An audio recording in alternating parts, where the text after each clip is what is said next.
Hi there, my name is Maxine Samone. I am an intuitive guide, tarot reader, astrologer, and now I am Reiki 1 certified. And I am here to share a channel message, and then maybe we'll get into some cards, but setting the intention that this will reach the audience that it's meant to. I'm speaking to a collective that is ready to break out of a mold. And this mold feels pristine, like it's been put in place for a very long time. I saw a vase breaking, but at first it was like a mold breaking, and then it was a vase. I saw a vase that was put up in like a china cabinet, but then I saw that the vase broke, and it wasn't a bad thing. It was just preserved in that way because it was pristine. I saw like china, like a china, like, how you put china away. But then I don't know exactly what this is called, but Spirit brought me to how there's an Asian practice. Oh, that scared me. An Asian practice where you can put things back together in a pristine way with gold, right? I forget what that's called, but anyway, they were just emphasizing that it's okay to break the mold. It's actually beautiful to break the mold. Beautiful things can come from that. But it feels like either you have put yourself away, or maybe there has been programming around not wanting to show your true self, as beautiful as you are, whether you're broken, have been broken, have had experiences of breaking. It feels like this could even be related to now like Virgo energy. And I mean, we are having the moon cycles in Virgo. I believe we're just going through the eclipse, and we're also moving through the north and south nodes in Pisces and Virgo. So this could be related to that energy that you're moving through and releasing perfectionism, or perfectionism related to protecting yourself. And then I was brought to elk, like elk horns. And I don't know a whole lot about elk. So, take this with a grain of salt, or do some more research on elk specifically. But I haven't been seeing elk itself, but I've been seeing the word elk everywhere. And they're bringing me to the antlers, or the antlers of elk. And what I'm imagining is an elk that walks with confidence, that is big. And I'm thinking elk are male. I don't know a lot about elk again. Anyway, so elk and their horns and how they walk with confidence is what I was imagining, although they are hunted, and there's a difference between, and I feel like you're learning the difference now between being on edge and fidgety, because you're afraid of being hunted, or even putting yourself up in this china, kind of cabinet, and using protection as a form of hypervigilance. Oh my goodness. Being jumpy, and they're saying to walk with intention and instinct rather than being so fidgety and jumpy. Clearly I'm very fidgety and jumpy when it comes to this flame, so, and maybe you make other people feel that way too. That just came through too, is like you make other people feel fidgety or jumpy, and maybe you've taken that on, Then I was just scribbling things, so let's go through the notes. Yes, the maturation of an elk, which I don't know the process of, but maybe that's something that you want to look into. Maybe this is a spirit guide. I was also picking up like a fatherly or a masculine energy that is trying to help you with reworking your idea around protecting yourself and leaning into instinct, which leads me to the next download, which I saw like a handful, like a hand being given to you like this, of blueberries. And so I was like, Spirit, do you want some blueberries? Like, or is that like an offering? Or then it was coming through as downloads, like plentiful blueberries. There are plenty of blueberries. And then I thought about how this connects to the antlers, and blue is typically connected to the throat, but I was getting like this indigo color, like a deep purple, blue, like berries, and how the blueberries can help you with clearing this whole area, which can help you with protecting yourself. Okay, it's coming through. The throat chakra can help with protecting yourself, but you need clarity and confidence in your instincts and your intuition. So eating more blueberries. Also, I just bought some, is it butter? It's some kind of pea flower that's blue for tea. And I felt called to get the blue candle, but that would be really helpful for this collective right now to clear this. And the throat actually is one of the first defenses that you have, where you don't have to be so fidgety if you learn how to create the correct boundaries, even frequency wise. There's another download about that I wrote down at work. But essentially in one of my meetings, we were talking about getting some content creators to do some work for us. And last year, they didn't submit the best work. And so we were trying to get clear on what it is that we actually want from them.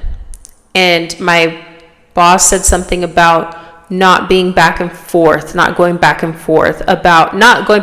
them, but like back and forth about what our standard is and what we want. And I think setting the appropriate boundaries, feeling confident and clear about what you want, is a form of protection, so that you don't have the experiences. Boundaries help keep you from experiences that are low vibrational experiences. That brings me to channeled songs. I can feel it. I don't know if that's the name of the song, but Phil Collins, I can feel it coming in the air tonight. I was listening to that song and I'm like, damn, this is such a good song. Yeah. Like I was listening to it last time I was cooking dinner, but then I heard it like 2 more times the next day or today. And so there's clearly a message in there. And then I kept hearing that other song called Rich Girl. I forget who it's by. You're a rich girl and your daddy don't want, and you know you don't want anyway. I don't know the words, but essentially he's talking about, because I remember looking this up previously a while ago, he's talking about essentially like, this girl is rich. She doesn't have to worry about consequences. She doesn't have to worry about the same things that we have to worry about, essentially. You can rely on the old man's money or her old man's money. So there is definitely like a fatherly or a masculine spirit guide coming through. But I think that it's interesting that song comes through, because I do feel like this collective is very rich spiritually. And I feel like you've hidden parts of yourself, hidden your abundance, even your abundance of downloads, and you don't act on them maybe as much as you would like to, because you would break certain molds and certain people's belief systems, and that makes them uncomfortable. It makes them fidgety. So you've internalized this, where you may overthink things. Again, you get stuck up here and you don't create the correct boundaries between low vibrational frequencies and experiences. And then they bring me to, let me finish the download about the song. So the song Rich Girl, I think that spirit wants you to embody that. And they were also saying that your downloads are for you to use. They brought me to Willy Wonka, like the girl that turned into the big blueberry. She was gluttonous. She was greedy, and she was using something that was not hers. And this is like what they were referring to. And when I was doing the download, I was getting the downloads, and then I saw the tower, and then I pulled cards and I got the 10 of Swords.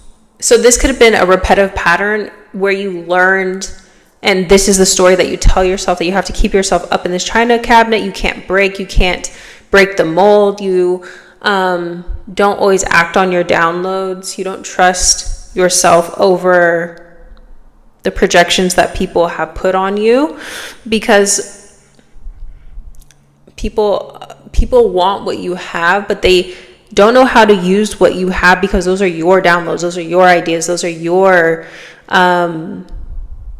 potential paths to abundance. And so they suffer the consequences, but then they look at you and they feel that everything comes so easy to you. And in a way it does. And I think that's something that you need to accept about yourself, is that things do come easy to you. And it's meant to be easy for you. And when people align to their own divine frequency, it will be easy for them. And they're bringing me to this saying that the hood healer used to say, or maybe she still says it, I haven't watched her in a while, but there's no traffic in your lane, kind of thing. So let's jump to another download. The elk, and then I saw a unicorn. And the elk felt very fatherly. Again, this feels more related to like a spirit guide, or a masculine like guide. Maybe even, I don't know if he's connected at all, but Merlin was coming through, like the forest, magic, and protection through magic, so you might be getting into that, and my ears ringing. So you might be learning about protection magic, or, upping your protection, but also I feel like speaking things into existence is coming like this. And I think you're learning how to protect your magic, but also like one of the first things that you should learn when you're getting into magic is how to protect yourself, So there's something about rewriting protection and not using privacy or hiding yourself away as a form of protection, because you shouldn't feel uncomfortable just because you make other people uncomfortable, like for your natural way of being, So again, unicorn. So it went from elk to unicorn. I feel like the unicorn is you. And then they brought me to this movie I watched, Death of a Unicorn. And that one was like a comedy parody. But the premise was that this unicorn got hit by a car. It has Jenna Ortega in it if you want to watch it. This unicorn gets hit by a car, and they discover it has healing properties. And so then they try to duplicate it, study it, torture it, for science and all of these things to try to make money off of it. And that's what I'm feeling with these people, like the violet, that's the color, but also violet was gluttonous, in Willy Wonka. Anyway, there was mythology behind the unicorn in the movie. Jenna Ortega's character kept getting a bad feeling like they do not need to be doing that. You shouldn't be doing that. The unicorn, we need to help it, heal it, or at least honor it, put it down, something like that.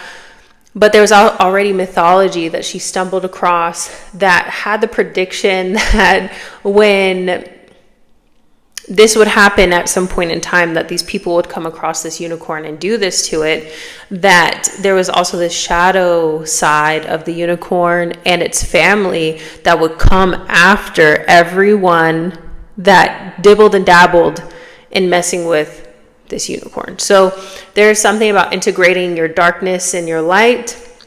Maybe this could also look at like ancestral support, and coming up against people. And now my ear is ringing very hard, so I feel like that is relevant.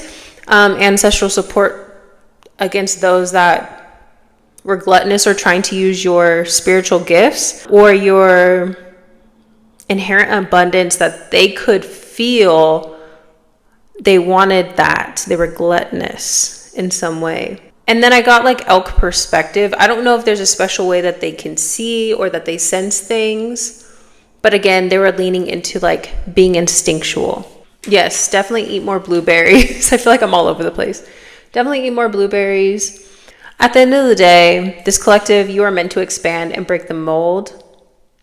And I feel like you're not meant to keep yourself small or stuck, even if it's perceived to be pristine. You're not supposed to be in the same place. You're meant to always evolve, even if it makes other people uncomfortable. I want to pull some cards just to see if there's anything else that wants to come through. Angels, ancestors, spirit guides, higher beings of light and unconditional love, Divine Mother, Divine Father, Holy Spirit. What are the best and highest messages for this collective?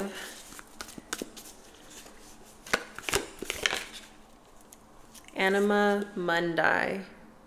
Anima Mundi. Ooh, and the forest. Didn't I mention the forest? I didn't even notice this. But, okay. So, with these two cards, it feels like you've been stuck in a cycle. And the blueberries in the forest, it gives sustainability. You know, like you've been able to nourish yourself, or you can nourish yourself enough to break out of this cycle. Yeah, the comic, it's like, and again, there's something about breaking out of a mold, you know, or taking off a mask. Like acting like you don't know where to go or what to do is not true. Like that's another thing too. Opening this up, you know, like the third eye, crown, what the blueberries are going to stimulate this as well. Akashic records. I was getting that you would get more access to the Akashic records. Yes, it's like, I feel like we have the riddle. You're like, where am I supposed to be going? What am I supposed to be doing? And it feels like you've been in this cycle, but it feels like you're about to break out of that china cabinet, or that vase is going to break, which is so pristine. And then we have the flame and the poet. And it's not about where am I supposed to be going? What am I supposed to be doing? It's where can you venture into to transmute? I also feel like this has something to do with going into the darkness, but that dark unicorn, or that integrating the shadow aspect when it comes to protection. Transmuting something with the flame means that, like, burning something down to a crisp. Or I feel like even like with this poet card here, you see the birds. It feels like they're guiding you in some way through the forest. Like you're not without sight. You're not without this internal GPS that is helping you to break out of a particular cycle. And now there are some cards underneath the forest. So we have the Mountain, the Tear, and the King. This kind of feels like the china cabinet in a way, like being up here all alone, maybe being afraid to go into the forest because of not being sure if you're going to be sustained, you know, like what am I going to eat down there? You know, how am I going to get through this next maybe unknown phase? And needing to face some fears like head on. Oh, that was another thing. The first thing that I wrote down when I was imagining the vase breaking was looking at the fourth wall, like breaking the fourth wall, like looking directly in the camera. You know, like I'm talking to you guys now, but if I was talking like this and I'm like, and then someone says something and I look directly at the camera, like The Office, that's breaking the fourth wall, you know, and it's looking directly at something and it's like, then it breaks, you know. And I feel like with the King here, I feel like that's how you step into your leadership.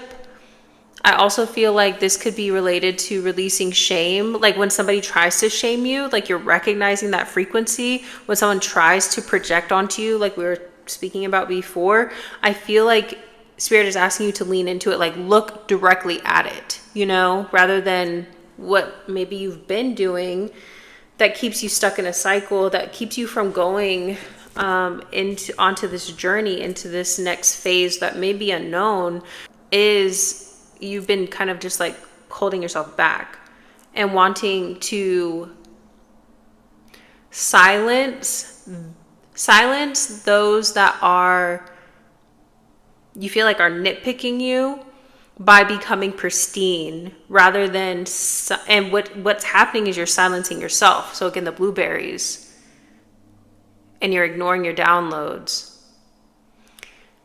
But confirmation, you heard the honk. But it feels like you're going to come into your leadership. This feels like the elk energy here. When you release this need to be pristine, because being pristine or keeping yourself stuck in the same place or up on high in this mountain on this cabinet, or not being able to break through this essentially glass ceiling is self-imposed due to trying to reduce the amount of harm that maybe you've endured emotionally by being shamed, or for things that come natural to you, that something that comes very easy to you, you know? And yes, Spirit is saying you need to integrate some darkness. We have the desert, the shadow, and the box now. That's what I'm saying. Your shadow is kind of stuck, but there's something that happens, and this could be a catalyst. There could be the comic again, and the underworld. There could be someone that just pushes you over that edge, and it feels like that's the moment that you break the fourth wall. And I'm imagining, someone's like, I saw who they really are, you know, or something like that. Something that they get spooked rather than you being spooked. It's like the Death of a Unicorn movie where the mythology, it already exists. This timeline, this experience already technically exists for you, and you're just kind of aligning to it because it needs to happen in order for you to have that moment where you break the fourth wall. But when you break that fourth wall, when you turn and face something, you're not facing that person necessarily. You're breaking a cycle. That person represents a cycle for you. And this person may feel like your mask slipped or something, which technically might be true because, you know, if this is like a layer of the ego where you have learned to be this way in order to protect yourself, technically you are wearing a mask, you know? And so there's something about your mask slipping, but it frees you in a way. Yeah, the gem. It's like you've been hiding away. And I think that this could even go into wanting to be, you know, like you could have been like way too love and light, you know, that's not truly authentic, even though you could lean into a lot of positivity, or you could want to see higher perspectives, or, you know, but there is something to be said about being here in the human experience and respecting and honoring your experience and your emotions here in this experience and protecting yourself. Yes, the one. It's like you're coming into like balancing your light and your dark. And so there may be an experience that just pushes you over the edge where I think that you break the fourth wall. And I think that when you do that,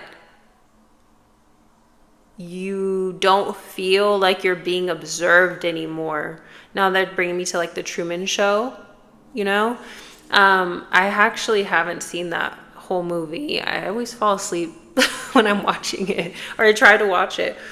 But I know that it's something about him being filmed, you know, and then realizing that like he's being watched or observed. And that's the most uncomfortable thing, right? I was just having a conversation about this too, like not knowing, like feeling like you need to have a drink or two or three or four before you can get in front of a camera, like, you know, for pictures or like dance or anything like that. It feels like because you're hyper aware of being observed, or that people are thinking about you, or that you're being observed. And it feels like once you break that fourth wall, you're not going to care so much anymore. Yeah, you're going to start being like, oh, this film is about me. This movie is about me. I'm the main character. I'm going to create what I want. I'm going to stop worrying about what it looks like, because that's a protective mechanism.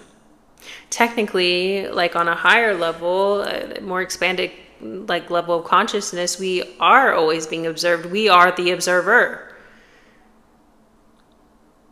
And technically, we're a part of one whole consciousness. And so when you're observing another, you're observing an aspect of yourself, and you're supposed to turn inward and ask yourself, how does that exist within me? Where does that exist within me? How can I integrate that within me? It's about perspective. And that there was something about that, the elk's perspective. But also, like, once you realize this, things will get easier. Yeah, the destroyer. You're destroying the fourth wall. You're breaking the vase. And the vessel is going to free you from feeling so awkward within your own body. Yeah, I feel like that's the message. Yeah, gnosis. This is something that, again, this feels like something that it's already outlined in maybe in your Akashic records, because I did write that down.